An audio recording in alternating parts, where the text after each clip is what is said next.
नमस्कार. गीतांजली मराठी या चॅनलवर तुमचं स्वागत आहे आणि मी गीतांजली आज तुम्हाला आमचा गणपती बाप्पा दाखवते आहे. बघा, काल गणपतीचा पहिला दिवस झाला, आज दुसरा दिवस आहे. आज सकाळी लवकर उठले, आंघोळी केली, झाडू मारला आणि आता मला फुलं आणि दुर्वा आणायला तर दुर्वा आणि फुलं आणायला बाहेर पाऊस होता, खूप चिखल पण होतं, पण मला ताजीच फुलं लागतात देवाला.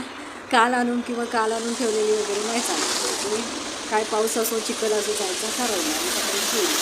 खूप चिखल आहे, खूप पाऊस आहे बाहेर. अगदी पाय ठेवले की असं वाटतं की हाताच्या शेतीत चालतोय कोकणातले असंच वाटायला लागलं होतं. काय करणार म्हणजे तसंच केली.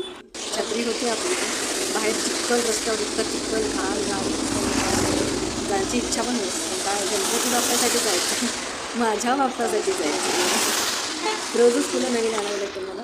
रोज दुर्वा पण कुठून जिथं दुर्वा असतील शोधून घेऊन आणते. आता दुर्वा इथं मिळत नाही, फक्त फुलंच मिळतात इथे. आता घरी आले, मग पाय वगैरे धुतले, चप्पल पण धुतले आणि मोदक बनवायला सुरुवात केली.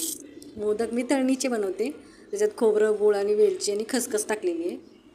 आणि कणिक तर मळून ठेवली होती 1 तास अगोदर. तर ते तळून घ्यायची, मग 11ला पूजा करणार. चला मग बाय, इथे संपवते माझा ब्लॉग. तुमचा बाप्पा कसा आहे आम्हाला लवकरच सांगा आणि दाखवू, आपण रिप्लाय पण करा. थँक्यू.